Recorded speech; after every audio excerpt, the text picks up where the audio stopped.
देखिए ये the life times and works of Amir Khusro Mohammad Waheed Mirza. ये अमीर खुसरो पे दुनिया का सबसे पहला पीएचडी थीसिस है जो कि 1929 में लंदन यूनिवर्सिटी से हुआ था in collaboration with the Punjab university Patiala. और ये इतना इम्पोर्टेंट माना जाता है क्योंकि ये वहीद मिर्ज़ा ने इसके लिए जो ड्यूरेशन था 5 साल उसमें कंप्लीट नहीं हुआ था, तो उनको स्पेशल टाइम दिया गया था और ये कम से कम 15 साल में हुआ जी। इतना वक्त कोई नहीं देता, लेकिन उस ज़माने में ब्रिटिश गवर्नमेंट थी और वो इस तरह की चीज़ों की बहुत कदर करते थे, तो उनको स्पेशल परमिशन ग्रांट किया गया।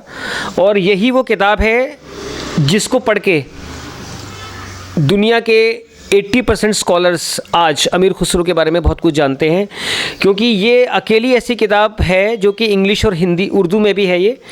और इसके अंदर वहीद मिर्ज़ा पहले दुनिया के आदमी माने जाते हैं जिन्होंने अमीर खुसरो की लगभग सारी पर्शियन बुक्स पढ़ ली थी।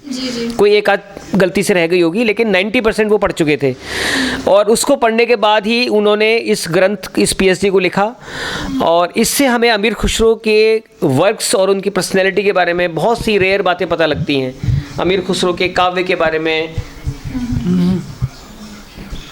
तो ये मैं आपको इसलिए दिखाना चाह रहा हूँ, देखिए इसके कुछ पन्ने भी मैं पलट रहा हूँ, ये काफ़ी बोसीदा यानी नाजुक हो चुकी है, पन्ने पीले पड़ चुके हैं, लेकिन ये इसका ओरिजिनल एडिशन नहीं है, वो मेरी दूसरी लाइब्रेरी में रखा है, वो भी मैं आपको दिखाऊंगा।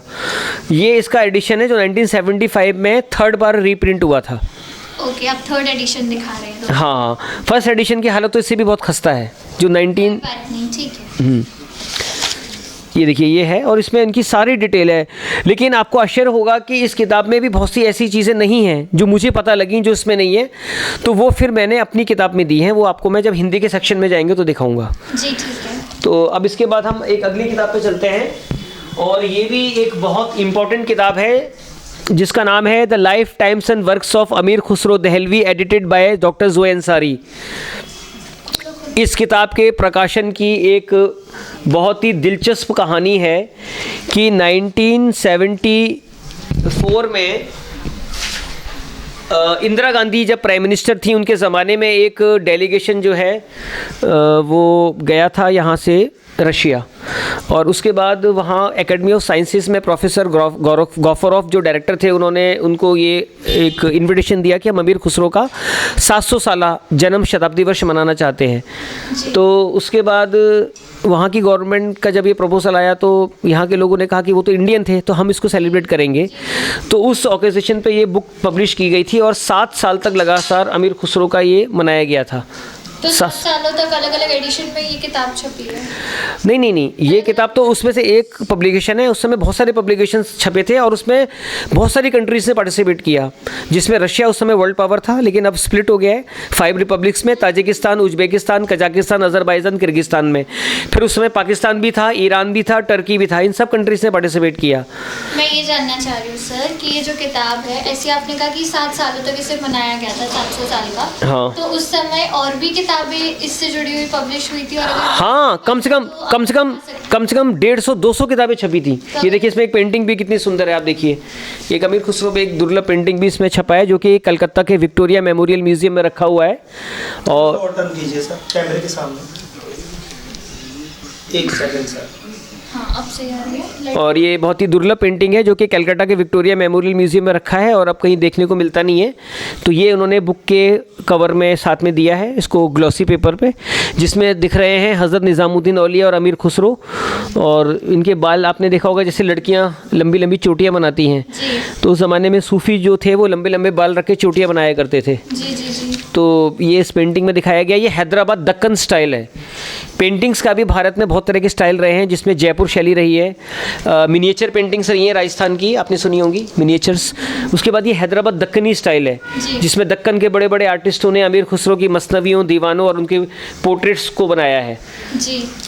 और ये देखिए इस किताब के पन्ने कुछ आपको मैं दिखा रहा हूँ, देखिए ये इस तरह से। और इस किताब की खास बात ये है कि इसमें जो राइटर्स हैं वो सब इंडियन नहीं हैं, सब अलग अलग कंट्रीज़ के बड़े बड़े स्कॉलर्स हैं जिन्होंने आर्टिकल लिखे हैं। जैसे ये ताहिर मोहर्रफ, ये रशियन थे, ये रशिया से लिख रहे हैं। तो ऐसे सब बड़े बड़े राइटर्स ने इसने अमीर खुसरो पे आर्टिकल्स लिखे हैं, उनकी Persian poetry, Hindi poetry, music, as a historian, as a astrologer, as a astronaut, as a astronomer. मतलब हर प्रोफेशन के इंसान ने अपना मत व्यक्त किया इसमें। नहीं, हर प्रोफेशन के नहीं, खाली अमीर खुसरो पे जो अलग अलग कंट्रीज़ में जो एक्सपर्ट्स थे, स्कॉलर्स, उन्होंने अपने आर्टिकल्स इस किताब में लिखे हैं और उसमें साथ में पेंटिंग्स भी दी गई है। इसमें देखिए ये जैसे Sufism in social political life of India in the Amir Khusro's time by doctor Shrimati KZ Ashrafyan. अब आपको हैरानी होगी कि इस किताब के जितने राइटर्स हैं वो सबकी डेथ हो चुकी है, कोई भी ज़िंदा नहीं है दुनिया में। 75 में छपी थी है और ये बहुत ही रेयर पब्लिकेशन है, ये अब मिलता नहीं है, ये आउट ऑफ प्रिंट है। और मैं ये जानना चाह रही हूँ सर, इस पे लाइट मार लो। मैं ये जानना चाह रही हूँ सर, जैसे आपने ये वाली किताब बताई है, हाँ। उसी तरह से इसके और भी 7, आपने कहा 7 साल तक बनाया गया था ये 700 साल वाली चीज़, तो क्या आपके पास इसके और भी एडिशंस अगले सालों के हैं? हाँ, ये तो वो दिखाते जाइए सर हमारे ये ऑडियंस को। देखिए, ये भी उसी दरमियान छपा था, ये कलकत्ता से छपा था। ये इंडो एरानी का बहुत ही फेमस जर्नल है of the Persian studies, publish from the Iran society Calcutta. और उसी दरमियान देखिए ये भी 71 में छपा हुआ है। ये अमीर खुसरो नंबर, ये उसी ऑगस्ट में निकला था ये देखिए, ये ईरान सेकंड इधर ही रखिए हमारी तरफ। जी, तो इसके बारे में आप बताइए सर कि इसमें आप क्या सर यूँ ही रखिए, बताइए थोड़ा इसके। देखिए, उस ज़माने में जो गवर्नमेंट ने ये ऐलान किया था कि जितने भी गवर्नमेंट और प्राइवेट संस्थान हैं, जी, इंक्लूडिंग कॉलेजेस एंड यूनिवर्सिटीज़, वो अगले 6 साल तक अमीर खुसरो के अलावा कोई काम नहीं करेंगे। तो हर संस्थान ने कुछ ना कुछ किया। जैसे संगीत नाटक एकेडमी ने अमीर खुसरो पे म्यूज़िक कॉन्सर्ट्स कराए, कैसेट्स निकाले उस ज़माने में। जो NSD है उसने ड्रामा किया, थिएटर किया। दूरदर्शन ने अमीर खुसरो पे प्ले किया, TV सीरियल बनाया। ऑल इंडिया रेडियो ने अमीर खुसरो पे काम किया। उस ज़माने में जो ग्रामोफोन रिकॉर्ड कंपनी थी डमडम कलकत्ता में और मुंबई में, उन्होंने अमीर खुसरो पे ग्रामोफोन LP निकाले इस मौके पे। वो सब मेरे ग्रामोफोन रूम में है, जहाँ मैं आपको भी ले चलूँगा। और इसके अलावा ऑडियो कैसेट्स निकाले गए। और ये सिर्फ इंडिया नहीं, उन सब कंट्रीज़ ने निकाले जो उसमें पार्टिसिपेट्स कर रहे थे। और वो कंट्रीज़ हैं इंडिया, ईरान, पाकिस्तान, पूरा रशिया जो कि सेंट्रल एशिया के नाम, हाँ अब USSR नहीं है जी। तो। और उसके बाद इसमें टर्की ने पार्टिसिपेट किया, अफ़गानिस्तान ने पार्टिसिपेट किया। लेकिन आपको हैरानी होगी कि इन सारे कंट्रीज़ में सबसे ज़्यादा काम किस कंट्री ने किया? इंडिया ने नहीं, आपको हैरानी होगी, इंडिया पीछे रह गया, पाकिस्तान ने। इसका रीज़न पता है क्या था? इसका रीज़न ये था कि पाकिस्तान के अंदर जो लोग थे वो सारे वो लर्नेड लोग थे जो कि पर्शियन जानते थे बहुत अच्छी तरह से, और वो सारे अमीर खुसरो को समझते थे। तो उन्होंने, और एक और इंटरेस्टिंग बात है कि पाकिस्तान की लाइब्रेरीज़ में भी अमीर खुसरो का बहुत रेयर कलेक्शन है जो हमें इंडियंस को पता ही नहीं है। तो मैंने पाकिस्तान से भी 100-200 बुक्स मंगाई है, वहाँ के अलग अलग शहरों से, लाहौर, कराची, इस्लामाबाद, बलूचिस्तान, सिंध, मुल्तान, वहाँ से मेरे पास अमीर खुसरो पे किताबें हैं जो अब देखने को नहीं मिलती हैं। और पाकिस्तान से जो इस मौके पे किताब छपी है वो भी मैं आपको दिखाना चाहता हूँ। ये किताबें पाकिस्तान ने छापी है, देखिए इस पे लिखा भी हुआ है, national committee for the 700 anniversary of the अमीर खुसरो। आप अंदर यहाँ से देख सकते हैं, देखिए ये वो किताबें इसी जलसे के मौके पे ये इसी 700 साला जलसे के मौके पे 1974, 75, 76, 77, 78 तक ये जलसा मनाया गया। और इसी दरमियान ये पाकिस्तान ने भी निकाला, और पाकिस्तान ने तो 100 बुक्स छाप दी। इंडिया में इतनी बुक्स नहीं छप पाई, इंडिया ने छापी होंगी 30, 25, 30। अगर इंडिया ने 20 ऑडियो कैसेट्स निकाले तो पाकिस्तान ने 50 निकाले। इंडिया ने अगर 10 ग्रामोफोन LP निकाले तो पाकिस्तान ने 40 निकाले। हर चीज़ में आगे पाकिस्तान। अगर इंडिया में 10 ड्रामा खेले गए अमीर खुसरो में तो पाकिस्तान में 20 ड्रामा खेले गए।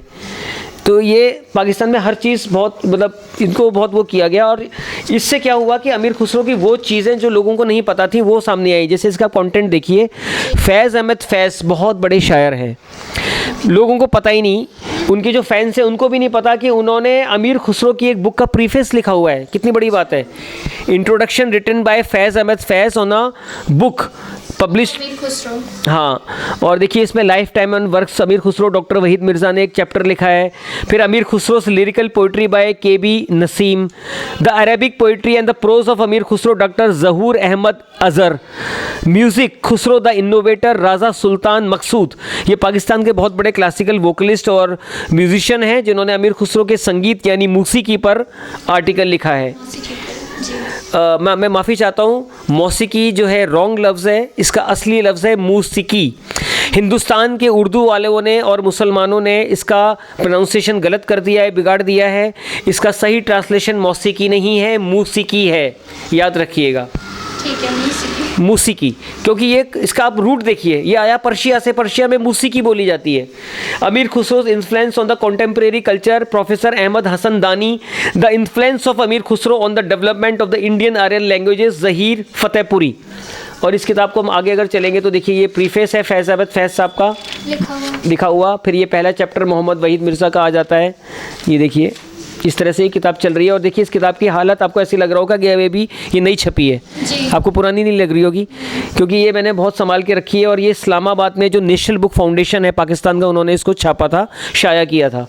इसी तरह से इसी मौके पर फिर पाकिस्तान ने अमीर खुसरो का एक प्रोज़ वर्क जिसका नाम है खज़ाइनुल फुतू, खज़ाइनुल फुतू का ट्रांसलेशन है the victories, the treasure of victories, यानी विजयों से हासिल खजाना।